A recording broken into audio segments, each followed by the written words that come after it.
Hello everyone, मैं आपका अपना दोस्त धर्मेंद्र कुमार। नीट के लिए फाइनल रिवीजन सीरीज अपन डिस्कस कर रहे हैं। काफी सेशंस ऑलरेडी अपन ने डिस्कस कर लिए हैं, जिसमें हर एक चैप्टर से इंपॉर्टेंट जो क्वेश्चंस है उनको डिस्कस किया जा रहा है, जिससे आपको एक्चुअल में आइडिया हो जाएगा कि कितनी प्रिपरेशन है, कौन सा टॉपिक आपका वीक है और कौन सा स्ट्रॉन्ग है। तो आज के सेशन में जो टॉपिक रहने वाला है वो है श्वसन एवं गैसों का विनिमय। काफी अच्छा चैप्टर है, स्कोरिंग इसे अपन कह सकते हैं, क्योंकि ज्यादा जो टिपिकल टाइप के जो क्वेश्चंस होते हैं वो इससे बनते नहीं है, लेकिन फिर भी स्टूडेंट्स छोटी छोटी गलती करते हैं, उसकी वजह से यहाँ पर नेगेटिव मार्क्स ले आते हैं। बहुत हुई थ्योरी, अब प्रश्नों की बारी, जिसमें आज का जो टॉपिक रहेगा वो कौन सा रहेगा, श्वसन एवं गैसों का विनिमय। सेशन को पूरा देखेंगे, काफी हेल्पफुल रहेगा। किसी भी प्रकार का आपको डाउट रहता है कमेंट सेक्शन में कमेंट करके पूछ सकते हैं, या इंस्टाग्राम फेसबुक पर अराइजन कैरियर एकेडमी में आपको मिलूंगा, वहां आप मुझसे जुड़ सकते हैं। डाउट है तो डाउट की पिक्चर वहां पर आप भेज सकते हैं। स्टार्ट अपन करते हैं बिना टाइम वेस्ट किए हुए। आप लोग नोटबुक लेके बैठेगा, पेन लेके बैठेगा, जितने भी क्वेश्चंस यहाँ पर आ रहे हैं उनको देखते चलेगा। जो भी मैं आंसर बता रहा हूँ कितने सही होते हैं कितने गलत होते हैं, वीडियो को पॉज कर लीजिएगा बीच में, क्योंकि ज्यादा टाइम वेस्ट अपन नहीं करेंगे और फटाफट से क्वेश्चंस यहाँ से डिस्कस करेंगे विद प्रूफ। एनसीईआरटी के कौन से स्टेटमेंट से क्वेश्चन लिया गया वो भी यहाँ पर मैं आपको बताऊंगा। तो सबसे फर्स्ट क्वेश्चन की बात करते हैं। दमा रोग में श्वसन के समय गर्गराहट होती है तथा सांस लेने में कठिनाई होती है, यह होता है। पहला लिखा फेफड़ों में शोथ के कारण, दूसरा लिखा प्लूरल तरल के शोथ के कारण, तीसरा लिखा प्लूरल झिल्लियों के शोथ के कारण, और चौथा लिखा श्वसनी और श्वसनिकाओं के शोथ के कारण। इंग्लिश में भी लिखा है क्वेश्चन, कोई दिक्कत आपको नहीं होनी चाहिए। फटाफट से आंसर को सोचेंगे और अपनी नोटबुक में यहां से लिखेंगे तो काम आपका आसान यहां से हो जाएगा। ठीक है, इस क्वेश्चन की अगर अपन बात करें तो आपको थ्योरी यहां से मिलेगी श्वसन के विकार वाले पार्ट में। श्वसनी और श्वसनिकाओं के शोथ के कारण जो होता है गड़गड़ाहट, वो होता है दमा। तो श्वसनी और श्वसनी के शोथ वाला जो आपको ऑप्शन मिलेगा वो कौन सा मिलेगा, ऑप्शन नंबर 4 यहां पर सही हो जाएगा। नेक्स्ट क्वेश्चन लिखा, वायु के वे आयतन जो सामान्य अंत्य श्वसन के बाद फेफड़ों में उपस्थित होते हैं। पहला लिखा टीवी, दूसरा लिखा आईआरवी, तीसरा लिखा ईआरवी और चौथा लिखा है आरवी। ये जो वॉल्यूम्स आपको दे रखे हैं वो यहां से सिंपल सा लिखा है कि वायु का वह आयतन जो सामान्य अंत्य श्वसन के बाद फेफड़ों में उपस्थित रहता है वो आपके पास कौन सा है। तो इसको भी अगर आप देखेंगे तो मैं फटाफट से यहां पर बता देता हूं आपको। The volume of air present in lungs at the end of normal inspiration, यहां पर बोला है इसने। तो इसको आप देखेंगे तो ये जो वॉल्यूम्स आपके पास लिखे हैं, क्योंकि यहां पर हिंदी में नहीं लिया तो इंग्लिश में भी लिखा है, हिंदी वाली एनसीईआरटी में तो आपको ध्यान में रखना पड़ेगा। इसका जो आपके पास आंसर होगा वो ऑप्शन नंबर 4 होगा, ए सी डी। कौन सा, A C D, tidal volume, ERV expiratory reserve volume जिसे अपन कहते हैं, और डी जो लिखा वो लिखा आरवी रेसिडुअल वॉल्यूम। आईआरवी जो लिखा इंस्पिरेटरी रिजर्व जो वॉल्यूम आपके पास है, ठीक है। आईआरवी की जो बात करते हैं वो क्या, इंस्पिरेटरी रिजर्व वॉल्यूम आपके पास यहां पर है, जिसमें अपन क्या कहते हैं बलपूर्वक अंत्य श्वसित जो गैस करता है वो यहां पर होगा। ठीक है, तो ये आपको सिंपल सा ध्यान में रखना है। नेक्स्ट लिखा, उत्तकों से मुक्त हुई कार्बन डाइऑक्साइड आरबीसीज में जल के साथ बंधित होने पर निम्न क्रियाएं संपन्न होती है। पहला लिखा है कार्बोनिक अम्ल का निर्माण होता है, दूसरा लिखा है Cl माइनस आयन जिसे अपन कह रहे हैं प्लाज्मा से आरबीसी में प्रवेश करता है, तीसरा लिखा कार्बोनिक अम्ल से अधिकतर बाइकार्बोनेट या HCO3 माइनस आरबीसीज को रक्त प्लाज्मा में छोड़ देता है, और चौथा लिखा समस्त सही है। उत्तकों से मुक्त हुई कार्बन डाइऑक्साइड आरबीसी में जल के साथ बंधित होने पर निम्न क्रियाएं संपन्न करती है।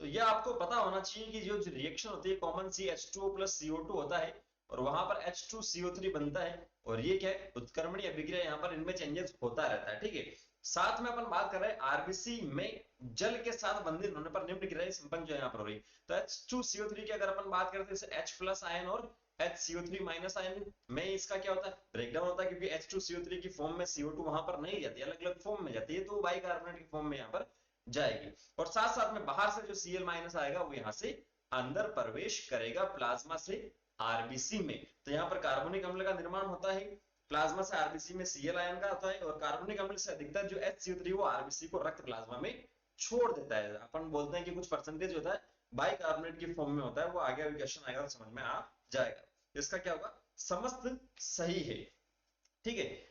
फिर नेक्स्ट क्वेश्चन आपके पास लिखा है स्तनधारियों की देह गुहा में, ठीक है। नेक्स्ट क्वेश्चन जो आपके पास लिखा है स्तनधारियों की देह गुहा में वृक्ष और उदर गुहा के बीच विभाजित करता है यकृत, फेफड़े, पसलियां और डायफ्राम। जो अपनी केविटी है, बॉडी केविटी, उसको अपन दो पार्ट में डिवाइड करते हैं। एक तो थोरेसिक मतलब जो ऊपर वाला पार्ट है जिसके अंदर लंग्स वगैरह होते हैं, और दूसरा नीचे वाला जो एब्डोमिनल केविटी है जिसके अंदर अपना लीवर या इंटेस्टाइन वगैरह आते हैं। तो कौन सा ऐसा पार्ट है जो इसको दो पार्ट में यहां से विभक्त कर रहा है, तो सिंपल सा आंसर अपने पास होना चाहिए डायफ्राम। जो है डोम शेप डायफ्राम या गुंबदाकार जो डायफ्राम होता है, इसके ऊपर होते हैं लंग्स या ट्रेकिया या बाकी सारा जो भी पार्ट है, और नीचे आपके पास जो अपना आमाशय हुआ, यकृत हुआ, पैनक्रियाज हुआ, सारा सब कुछ होगा ऐसे, ठीक है। नेक्स्ट लिखा है हीमोग्लोबिन ऑक्सीजन विच्छेदन वक्र होता है अति परवलय, सिग्मोइड, सीधा या स्थिर। हीमोग्लोबिन ऑक्सीजन डिसोसिएशन कर्व जिसे अपन यहां पर कहते हैं। तो ये भी सिंपल सा आपके पास क्वेश्चन, इसका आंसर हो जाएगा सिग्मोइड। इस प्रकार से आपको देखने को मिलता है, ठीक है। नेक्स्ट क्वेश्चन लिखा है यहां तक कि जब श्वास नाल में वायु नहीं होती तो भी वे नहीं चिपकते हैं, ये किसकी उपस्थिति के कारण होता है? अस्थिय छल्ले या स्फीति दाब, काइटिन युक्त छल्ले या उपास्थि छल्ले। इजी सा ये भी प्रश्न अपने पास है।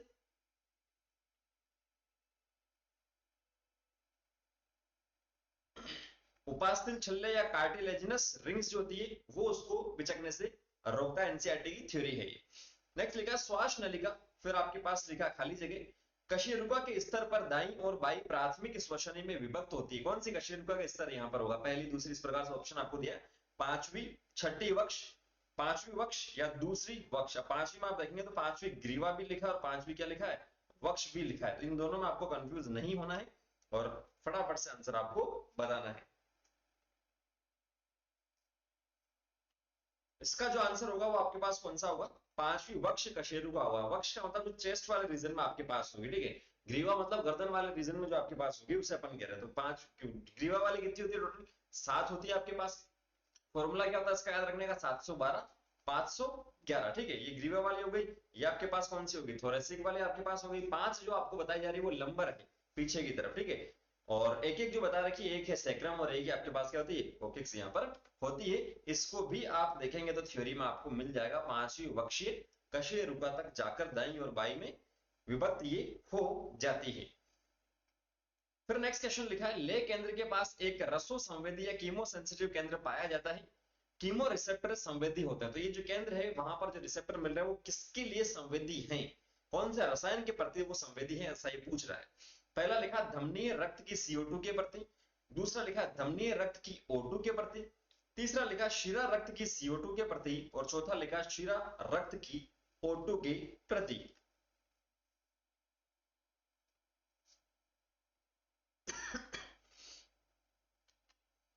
तो यहां पर आप देखेंगे तो ये भी आपको मिल जाएगा। ये कीमो सेंसिटिव जो एरिया है वो संवेदी है CO2 के लिए और साथ साथ में हाइड्रोजन आयन के लिए, जो मैंने ऑप्शन में यहां पर नहीं लिखा है लेकिन कभी भी ये पूछा जा सकता है, ठीक है। तो यहाँ CO2 के प्रति ये धमनीय रक्त में, क्योंकि यहां पर आपके पास क्या जाता है, ऑक्सीजनेटेड ब्लड जाता है, जहां पर ऑक्सीजन ज्यादा होती है। बट अगर इनके CO2 अगर ज्यादा हो रही तो वो केंद्र यहाँ पर क्या हो जाएगा, एक्टिव यहां से हो जाएगा। तो ऑप्शन नंबर जो फर्स्ट है वो अपने पास क्या हो जाएगा, सही हो जाएगा। फिर लिखा बलपूर्वक अंत्य श्वसन के पश्चात फेफड़ों में समायोजित कुल वायु की जो मात्रा होती है वो कौन सी होती है? जैव क्षमता, फेफड़ों की कुल क्षमता, श्वसन क्षमता या इंस्पिरेटरी कैपेसिटी जिसे अपन कहते हैं, और चौथा लिखा है अवशिष्ट आयतन।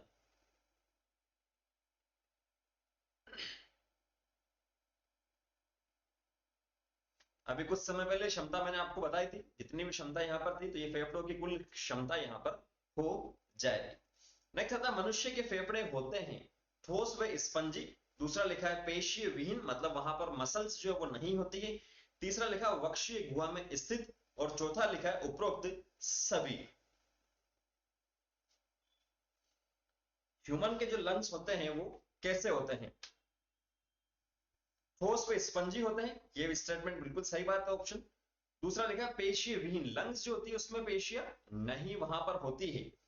वक्षीय गुहा में स्थित होता है, बिल्कुल। थोरेसिक कैविटी अभी बात की थी, डायफ्राम के ऊपर वाला जो पार्ट होता है वो थोरेसिक कैविटी होती है। और चौथा लेगा उपरोक्त सभी, तो इसका आंसर हो जाएगा उपरोक्त सभी। ठीक है। उसके बाद में आता है फुफ्फुसीय धमनी में PO2 तथा PCO2 का मान कितना होता है। यहां पर लिखा है PO2 45, 95, 40, 104 और PCO2 लिखा 40, 40, 45 और 40। The value of PO2 and PCO2 in pulmonary artery, ये आपको आना चाहिए कि पल्मोनरी आर्टरी में ऑक्सीजनेटेड ब्लड जाता है या डीऑक्सीजनेटेड जाता है, फुफ्फुसीय धमनी जो होती है उसके अंदर। ठीक है, सिंपल सा इसका भी आपके पास आंसर होगा। ऑक्सीकृत और अनऑक्सीकृत के बारे में आपको ये बता रखा है, अलग अलग जगह पर CO2 और ऑक्सीजन का जो आंशिक दाब है वो आपको यहां से बता रखा है। अगर ये आपको आता है तो कोई दिक्कत वाली बात नहीं होनी चाहिए। आंसर इसका आपके पास हो जाएगा कौन सा, तीसरा। पल्मोनरी जो होती है धमनी, उसके अंदर क्या होता है, डीऑक्सीजनेटेड जो होती है वो ज्यादा होता है, मतलब वहां पर CO2 का मान क्या होता है, ज्यादा होता है। ठीक है, तो वो आप ऑप्शन देख के बता सकते हैं। फिर लिखा रक्त में ऑक्सीजन का परिवहन होता है 70% प्लाज्मा द्वारा गुल्ली अवस्था में।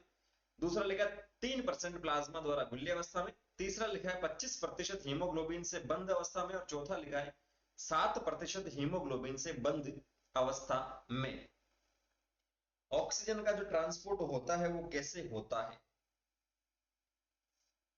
तो इसका जो सिंपल सा आंसर होगा वो कौन सा होगा, 3% प्लाज्मा द्वारा गुल्ले अवस्था में। 70% की बात करते हैं तो बाइकार्बोनेट की फॉर्म में CO2 की बात होती है। ठीक है, फिर लिखा उच्च श्वसन के समय डायफ्राम, मतलब एक्सपिरेशन वहां पर हो रहा है, अपन गैसों को बाहर छोड़ रहे हैं, उस समय डायफ्राम में क्या होता है, क्या वो फैलता है। दूसरा लिखा कोई परिवर्तन नहीं दर्शाता है। तीसरा लिखा संकुचित और चपटा होता है। और चौथा लिखा गुंबदाकार होने के लिए अनुशीतलित होता है।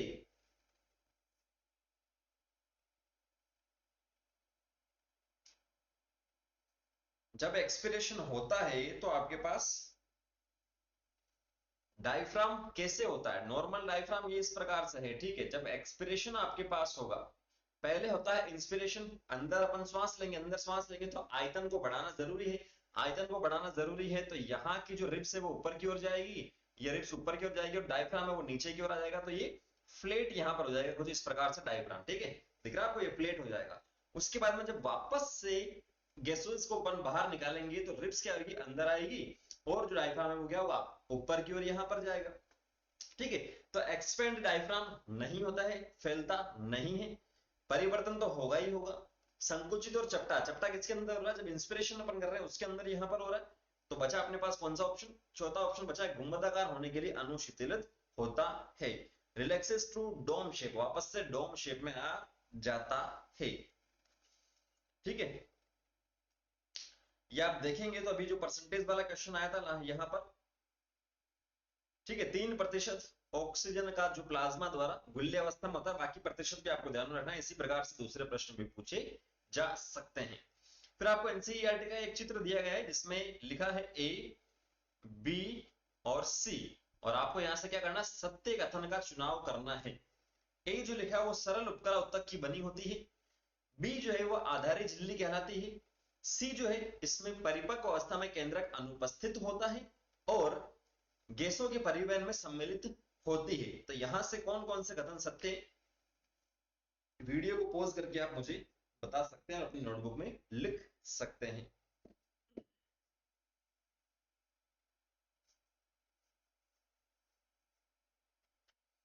तो जो आपके पास ए है, ये आपको ए यहां से बताई जा रही है, ये वाले। ठीक है, ये जो ए आपके पास वो किसकी बनी होती है, सिंपल एपिथेलियल टिश्यू की बनी होती है, क्योंकि वहां पर आपको एक्सचेंज करना सिंपल है।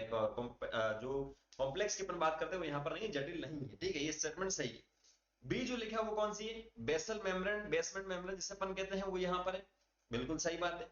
सी जो लिखा है वो क्या है, आरबीसी है, जिसमें परिपक्व अवस्था में केंद्रक अनुपस्थित होता है। ठीक है, ये जो अंदर की ओर आपको यहां से जा रही है वो यहां बताया जा रहा है। ऑक्सीजन या जो CO2 है उसकी अगर अपन बात करें, गैसों के परिवहन की बात करें, उसमें सम्मिलित होती है। तो तीनों ही स्टेटमेंट अपने पास क्या है, सही है।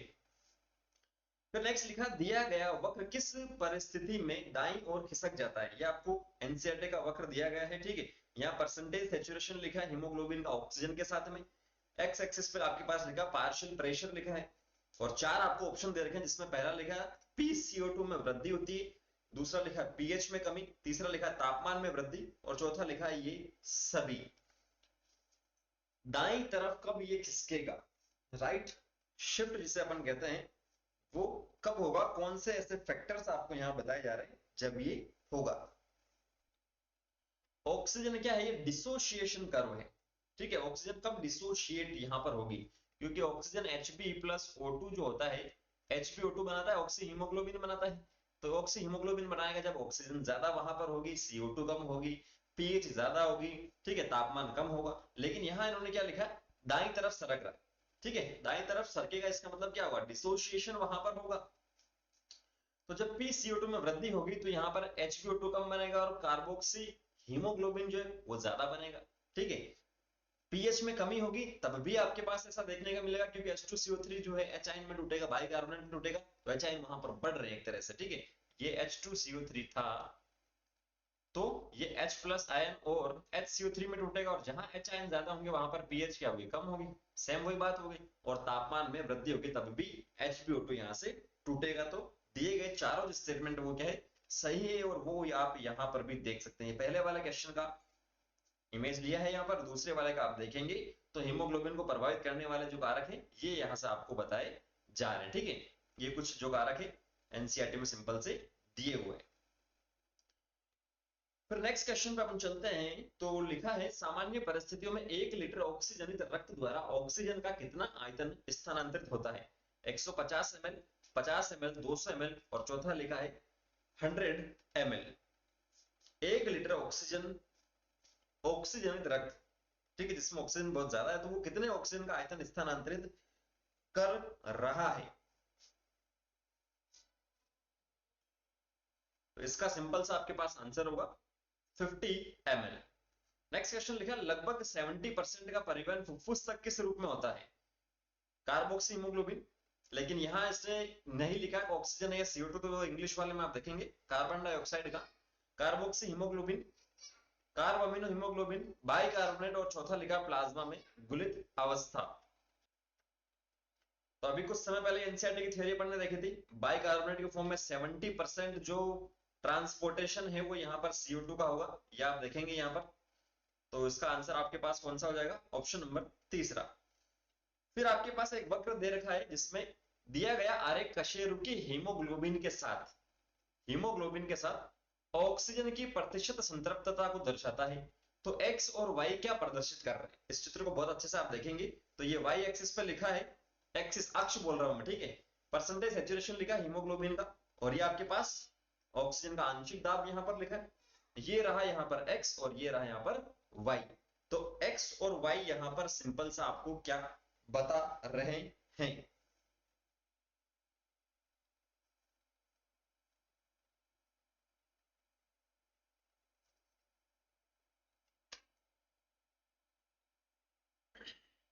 जैसे जैसे ऊपर की ओर अपन चल रहे हैं इस ग्राफ में, इस प्रकार का जो कर्व आपको दे रखा है, वैसे वैसे जैसे मान लो इस प्रकार से समझो कि मेरे पास 100 मॉलिक्यूल ऑफ क्या है, हीमोग्लोबिन है, Hb मेरे पास कितने हैं, 100 है मेरे पास। Hb ऑक्सीजन के साथ में जुड़ता है और HbO2 बनाता है। अभी मेरे पास Hb कितना है, 100 है। जब मैं सांस लेना शुरू कर रहा हूं तो मेरे पास 100 तो होगी नहीं, ऑक्सीजन पहले कम होगी, तो ऑक्सीजन मेरे पास मान लो पहले 50 थी, तो मेरे पास कितना बनेगा, 50 HbO2 बनेगा। तो फिर अभी भी मेरे पास 100 है, लेकिन अब जो और मैंने अंदर सांस ली तो ऑक्सीजन बढ़ी है, यहाँ पर मेरे पास 70 हो गई, और यहाँ पर HbO2 से 70 हो गया।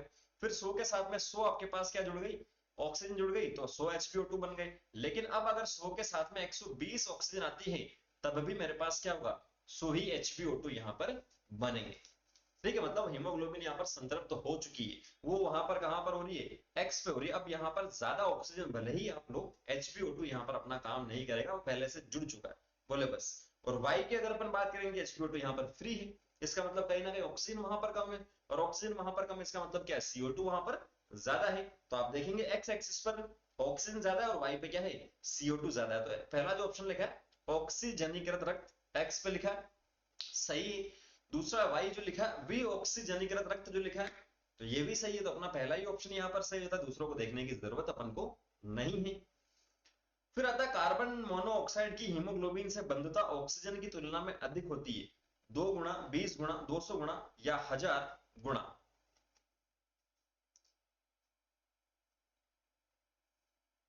सिंपल सा, 200 टाइम्स ज्यादा होती है, एनसीईआरटी में लिखा है। फिर लिखा है निम्न में से कौन सी संरचना संवातन या जिसे अपन कहते हैं ब्रीदिंग गति हेतु आवश्यक है।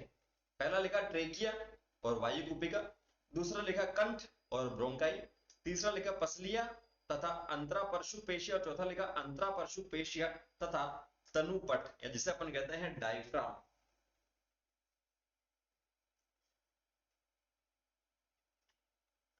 तो ट्रेकिया जो है गति की बात कर रहे हैं यहां पर, गति में नहीं है, वो एक्सचेंज में तो आ रहा है काम में, पहला स्टेटमेंट गलत हो जाएगा ऑप्शन। कंठ और ब्रोंकाई लेरिंग्स भी वहां पर रेस्पिरेटरी पैसेज है, गति में नहीं आ रहा है काम में।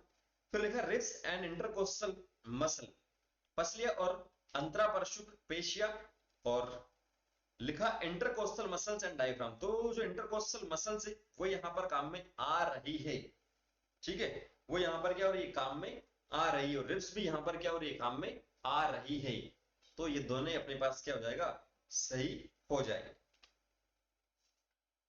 फिर लिखा है सामान्य बहिर्श्वसन में किन पेशियों में संकुचन होता है। एक्सपिरेशन जिसे अपन कहते हैं, ठीक है, डायफ्राम संकुचन हो रहा है, कॉन्ट्रेक्शन, शीतलन नहीं हो रहा, ध्यान रखना। डायफ्राम, ईआईसीएम, एक्सटर्नल इंटरकोस्टल मसल या बाह्य अंतरपरशुक पेशियां, आईआईसीएम इंटरनल इंटरकोस्टल मसल या अंतरा अंतरपरशुक पेशियां, और डी लिखा है उदरीय पेशियां जिसे अपन कहते हैं एब्डोमिनल मसल्स, ठीक है।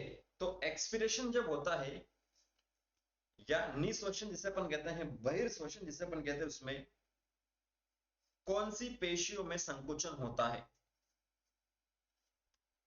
तो संकुचन तो होता ही नहीं है, सारी की सारी जो पेशियां होती है वो क्या होती है, रिलैक्स यहां पर होती है। जैसे डायफ्राम में वो इस प्रकार से चपटा होता है तो वापस से वो रिलैक्स हो जाएगा, इस प्रकार से गुंबद में आ जाएगा, संकुचन थोड़ी, और संकुचन तो ये वाला हुआ। सेम ऐसे ही जो इंटरकोस्टल या अंतरपरशु पेशियां है वो ऊपर नीचे जा रही है तो उसमें भी कोई रोल नहीं, उधर ये पेशियों में भी कोई रोल नहीं, उधर ये पेशियां तो फोर्सफुल इंस्पिरेशन करता है तब वहां पर काम में आती है। तो अपना ऑप्शन नंबर जो होता है यहाँ से सही हो जाएगा। फिर लिखा निम्नलिखित कथनों को ध्यान पूर्वक पढ़िए। ए लिखा है यह एक लंबी अवधि की बीमारी है, बी लिखा है इसका मुख्य कारण धूम्रपान है, सी लिखा है यह एक एलर्जी है, डी लिखा है कुपिकाओं की भित्तियां टूट जाती है, ई लिखा है श्वसनी सतह कम हो जाती है, और एफ लिखा है ये ब्रोंकाई वे ब्रोंक्यूल्स में शोथ के कारण होता है। उपरोक्त में से कितने कथन एम्फाइसीमा के संदर्भ में सही है, 2, 3, 4 और 1।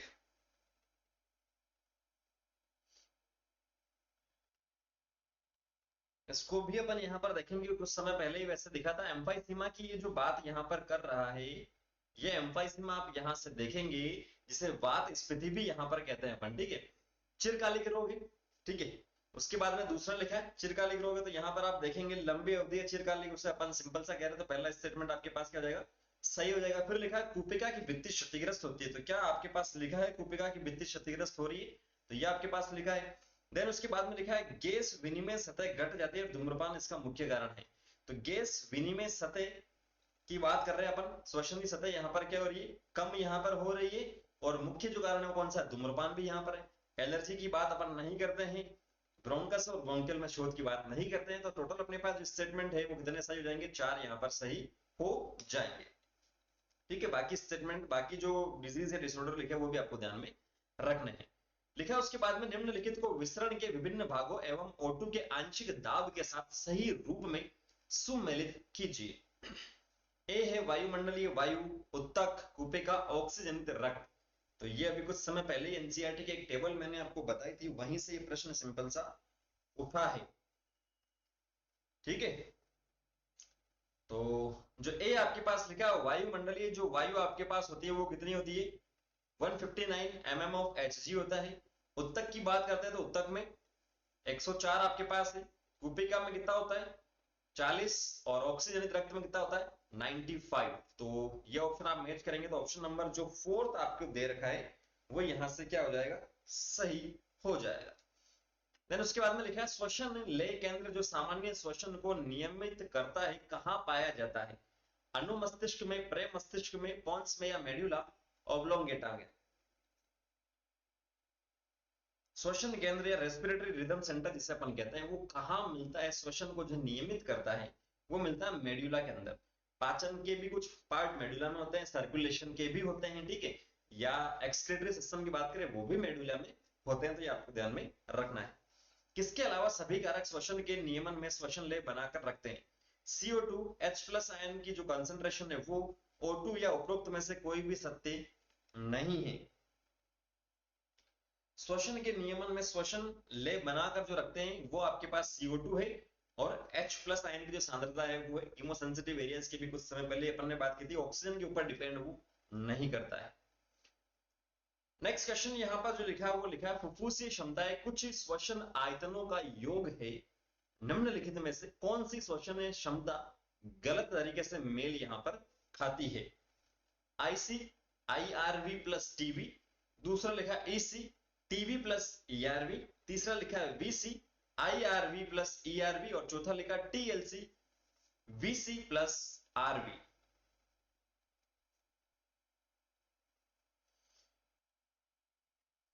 तो पहला जो लिखा है वो तो आपके पास सही है, IC is equal to IRV plus TV, ये भी सही है। EC जो लिखा है एक्सपेरेटरी कैपेसिटी, ये भी सही है। तीसरा लिखा है VC is equal to IRV plus ERV, ये जो आपके पास लिखा है, ये जो क्षमता आपके पास लिखी है, ये क्या है? गलत है। क्यों? क्योंकि VC के साथ में जो IRV और जो ERV आपको दे रखा है उसके साथ में यहां पर क्या आएगा? टीवी भी यहां पर आएगा, तब ये क्या होगा? सही यहां पर होगा। तो अपना जो करेक्ट इनकरेक्ट हो जाएगा वो तीसरा ऑप्शन यहां से हो जाएगा। कथन लिखा है मस्तिष्क के मेडुला क्षेत्र में स्थित श्वसन लय केंद्र मनुष्य में श्वसन लय को नियंत्रित करता है। कारण लिखा है मस्तिष्क के पोन्स क्षेत्र में स्थित न्यूमोटैक्सिक केंद्र श्वसन लय केंद्र के कार्य को नियंत्रित कर सकता है। तो कथन एवं कारण दोनों असत्य है, दोनों सत्य है। तीसरा लिखा कथन तो सत्य है लेकिन कारण असत्य, और चौथा लिखा है कथन असत्य लेकिन कारण क्या है? सत्य है। तो असर्शन और रीजन में से आपको यहां पर सिंपल सा बताना है।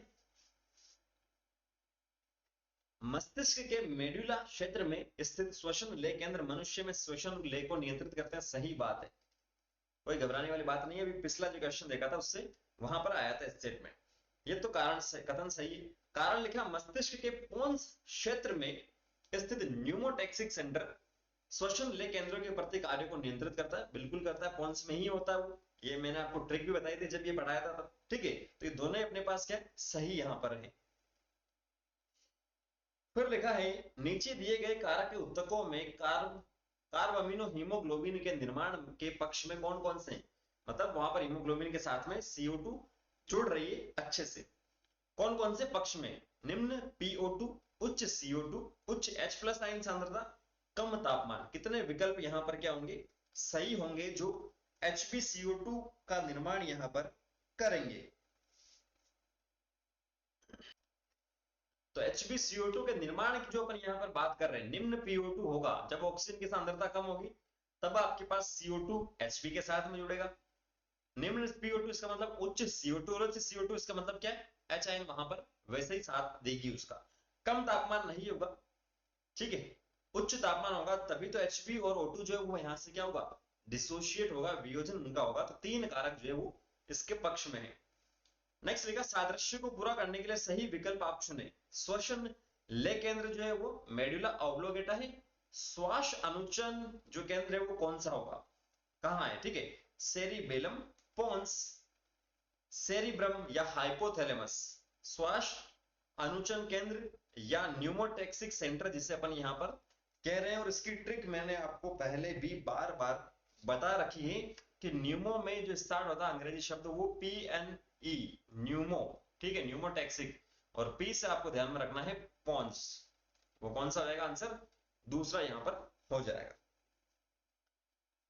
फिर लिखा महाधमनी चाप और ग्रीवा धमनी से जुड़ी संवेदी संरचनाएं किसके परिवर्तनों को पहचान सकते हैं?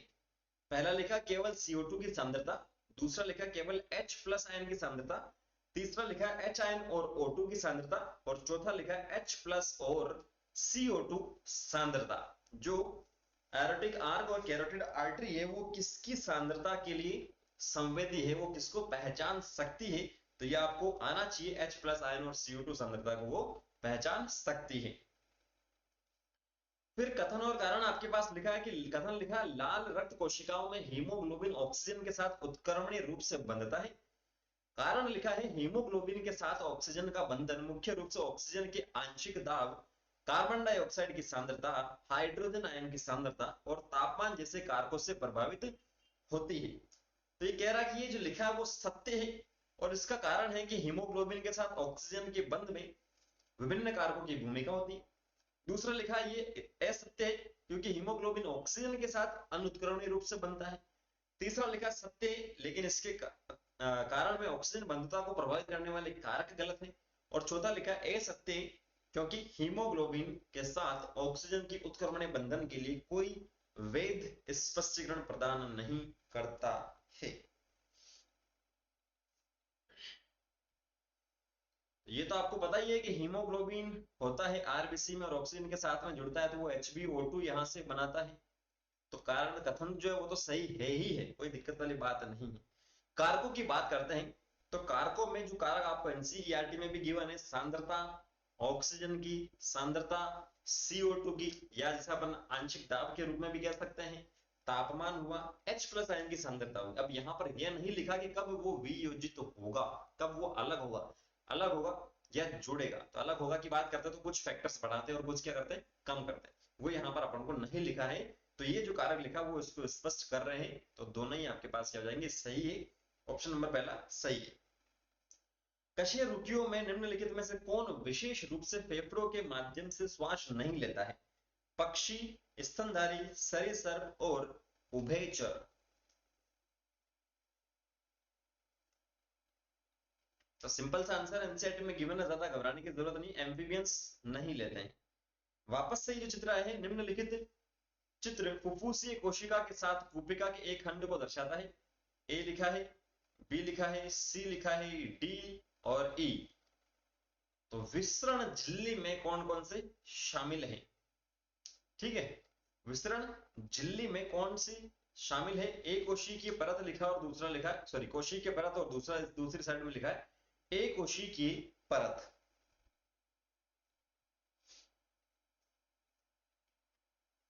विसरण झिल्ली में, विसरण झिल्ली में जहां पर एक्सचेंज होगा एक्चुअल में, ठीक है, जहां पर क्या होगा, एक्सचेंज होगा।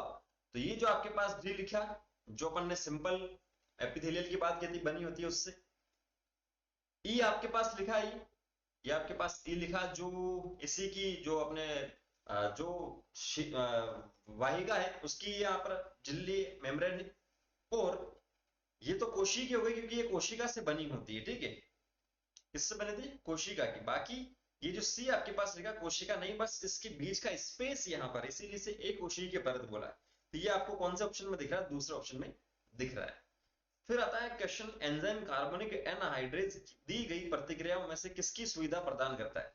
यहाँ पर आपने कुछ रिएक्शंस लिखी हैं, अब आप देखिए इनको और 10 सेकंड बाद में आंसर आपको लिखना है।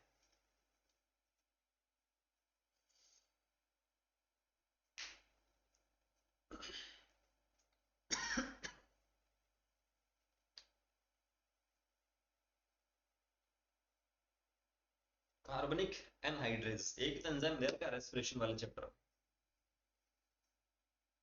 तो कार्बनिक एनहाइड्रेज क्या करता है, ऑक्सीजन को CO2 के साथ में जोड़ता है और उनका जो भी प्रोडक्ट होता है वो बनवाता है। तो पहले में लिखा CO2 और H2 जुड़ता है तो H2CO3 बनता है, सही है। H2CO3 का वापस से ब्रेकडाउन होता है HCO3- जिसे बाइकार्बोनेट कहते हैं, उसमें और HI में, और साथ साथ में H2CO3 को वापस CO2 और H2 में जोड़ता है और ये वापस से जोड़ता है, मतलब सेम वही काम हो रहा है आपके पास। तो चारों ही अभिक्रियाओं में एंजाइम जो है वो काम में आ रहा है। फिर लिखा, निम्नलिखित में से किस रोग की विशेषता फेफड़ों के ऊपरी भाग में रेशा होती है? ठीक है, फाइब्रोसिस जिसे अपन कह रहे हैं यहाँ पर, या रेशा सॉरी माफ कीजिएगा, प्रोलाइफरेशन जिसे अपन कहते हैं, फाइब्रस कनेक्टिव टिश्यूज होते हैं, अस्थमा, वात स्फीति, ब्रोंकाइटिस या व्यावसायिक श्वसन रोग, ऊपरी भाग में रेशा मेहता हो जाते हैं, मतलब फाइब्रस वहां पर आ जाते हैं, फाइबर्स आ जाते हैं। तो वो आता है ऑक्यूपेशनल रेस्पिरेटरी डिजीज में या व्यावसायिक श्वसन रोग में। नेक्स्ट लिखा, निम्न में से हीमोग्लोबिन के लिए असत्य है, ये आरबीसीज में उपस्थित लोह युक्त वर्णक है। O2 हीमोग्लोबिन से बंधित होकर ऑक्सी हीमोग्लोबिन बनाता है। हीमोग्लोबिन अणु CO2 के अधिकतम 5 अणुओं का वहन करता है, और लिखा है हीमोग्लोबिन अणु ऑक्सीजन के अधिकतम 4 अणुओं का वहन करता है। तो इसने पूछा क्या है, ये असत्य कथन जो है यहां से पूछा है, असत्य कथन के बारे में यहां से पूछा है। तो आरबीसी में उपस्थित लोह युक्त वर्णक है हीमोग्लोबिन, बिल्कुल सही बात है। ऑक्सीजन हीमोग्लोबिन से बंधित होकर ऑक्सी हीमोग्लोबिन बनाता है, ये भी सही है। हीमोग्लोबिन अणु CO2 के अधिकतम 5, तो ये स्टेटमेंट अपने पास क्या आ जाएगा, गलत यहां से हो जाएगा। और चौथा लिखा है अधिकतम 4 ऑक्सीजन को आता था, ये सही है, कोई घबराने वाली बात नहीं है। नेक्स्ट, श्वसन प्रक्रिया का नियमन मस्तिष्क में पाए जाने वाले विशिष्ट केंद्रों द्वारा होता है। उत्प्रेरण के दौरान निम्न में से कौन सा केंद्र अंत्य श्वसन के समय को कम कर सकता है? मेडुलरी अंत्य श्वसन केंद्र, दूसरा लिखा श्वास प्रभावी केंद्र या न्यूमोटैक्सी केंद्र जिसे अपन कहते हैं, तीसरा लिखा एपन्यूस्टिक केंद्र, और चौथा लिखा रसो संवेदी केंद्र।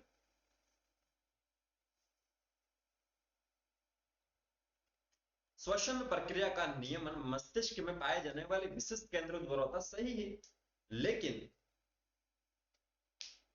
स्टिमुलेशन जब दे रहे हैं, उसको स्टिमुलेट अपन कर रहे हैं, उद्दीपित कर रहे हैं, उस समय अंत्य श्वसन के समय को कौन कम कर सकता है? मतलब पहले मैं आराम से ले रहा था, अब उद्दीपित हुआ तो ऐसे, ठीक है, तो वो उसको जो कम करेगा वो आपके पास श्वास प्रभावी केंद्र होगा, न्यूमोटैक्सिक केंद्र यहां पर होगा। फिर लिखा कौन सा सही नहीं है? ए लिखा अशुद्ध रुधिर का PCO2 95 mm of Hg होता है, या आंशिक दाब जिसे अपन कह रहे हैं। कुपीय वायु का PCO2 40 mm of Hg होता है।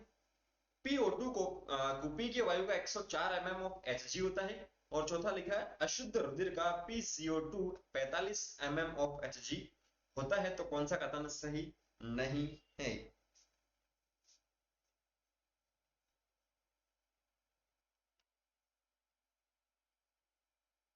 कौन सा सही नहीं, इसने ऐसा पूछा है यहां पर, ठीक है। तो अशुद्ध रुधिर का PCO2 45 mm of Hg होता है, ये सही है। और पहला ऑप्शन जो ए आप देखेंगे तो अशुद्ध रुधिर का PCO2 95 mm of Hg होता है। दो स्टेटमेंट लिखे हैं अशुद्ध रुधिर के बारे में, लेकिन इन्होंने डेटा अलग दे रखा है। पहले वाला जो स्टेटमेंट लिखा वो क्या है, गलत है, और डी वाला जो लिखा वो क्या है, सही। और बाकी बी और सी तो वैसे ही सही है, सिंपल से। फिर लिखा ऑक्सीजन वियोजन वक्र के लिए निम्नलिखित में से कौन सा कारक दाईं तरफ खिसकाने में सहायक है? ऐसा प्रश्न पहले भी आया था। उच्च PO2 उच्च pH, दूसरा लिखा उच्च PCO2 निम्न pH, तीसरा लिखा निम्न PCO2 निम्न pH, और चौथा लिखा उच्च PO2 और निम्न pH। ऑक्सीजन वियोजन चक्र जो होता है, सिग्मोइड जो होता है इस प्रकार का, उसको दाईं तरफ खिसकाने में, दाईं तरफ कब खिसकाएगा? जब Hb और O2 एक दूसरे से क्या होंगे, अलग होंगे, ठीक है। और अलग कब होंगे? जब CO2 आपके पास क्या होगी, ज्यादा होगी, Hi यहां पर आपके पास क्या होंगे, ज्यादा होंगे, और उस समय क्या होगी, pH कम होगी। नेक्स्ट प्रश्न लिखा है स्तनधारियों के फुफ्फुस अत्यधिक संख्या में छोटी कुपिकाएं रखते हैं, ये सहायक होती है। पहला लिखा निश्वासित वायु के लिए अत्यधिक आयतन उपलब्ध करवाना, दूसरा लिखा गैसों के विसरण के लिए अधिक सतह प्रदान करना, तीसरा लिखा है फुफ्फुस को अपनी उपयुक्त स्थिति में बनाए रखने के लिए स्पंजी रूप प्रदान करना, और चौथा लिखा है कार्य करते समय अंग को सक्रिय बनाए रखने के लिए अधिक तंत्रिकीय आपूर्ति प्रदान करना। सिंपल सा इसका आंसर होगा, अत्यधिक संख्या में होती है तो वो क्या करती है, यहां पर आपके पास अत्यधिक सतह प्रदान, अधिक सतह प्रदान करती है गैसों के विसरण के लिए। फिर कथन लिखे हैं दो, यहां पर कौन से सही और कौन से गलत है आपको बताना है। पहला लिखा है हम अपनी अतिरिक्त वक्षीय पेशियों की सहायता से अंत्य श्वसन और निरुश्वसन की क्षमता को बढ़ा सकते हैं। दूसरा कथन लिखा है औसतन एक स्वस्थ मनुष्य प्रति मिनट 12 से 16 बार श्वसन यहां पर करता है। तो क्या दोनों गलत है? दोनों सही है, केवल पहला गलत है, या केवल दूसरा जो कथन यहां पर आपके पास लिखा है वो गलत है?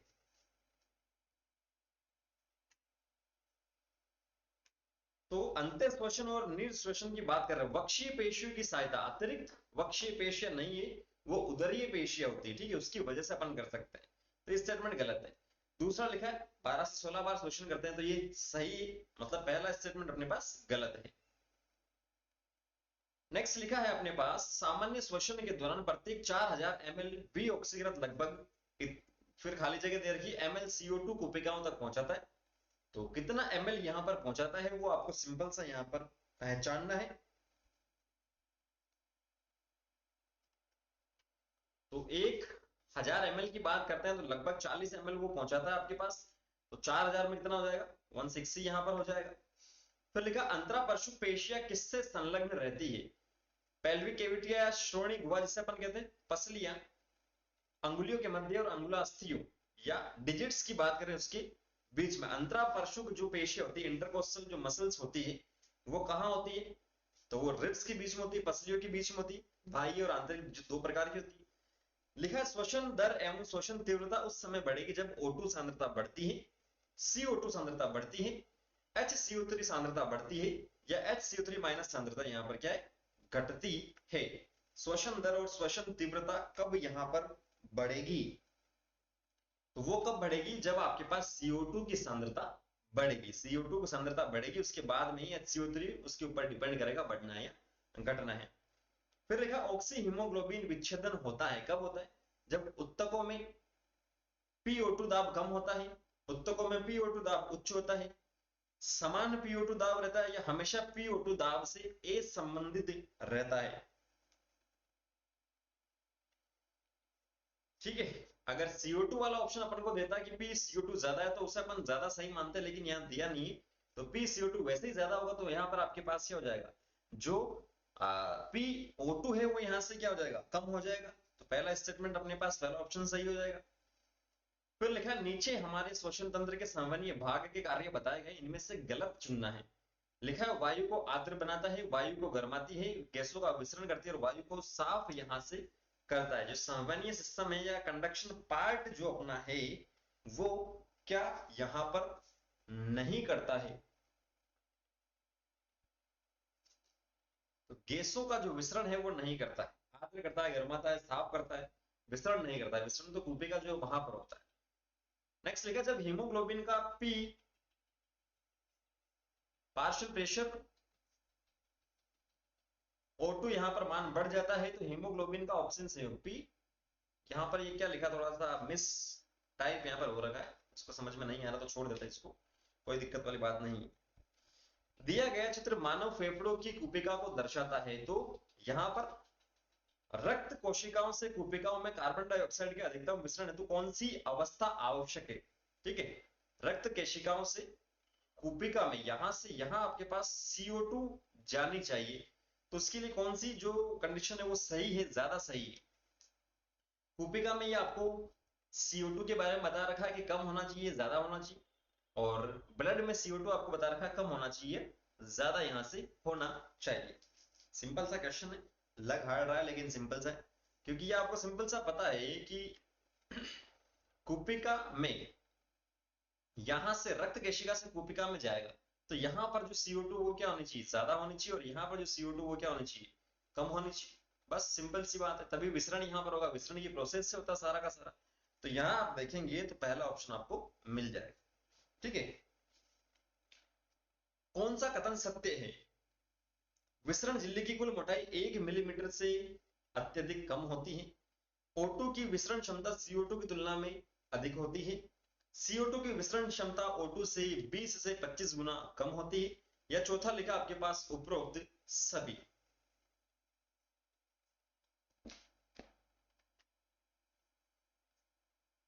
पहला जो स्टेटमेंट लिखा है विसरण झिल्ली की कुल मोटाई 1 मिलीमीटर से अत्यधिक क्या होती है, कम होती है, सही लिखा है।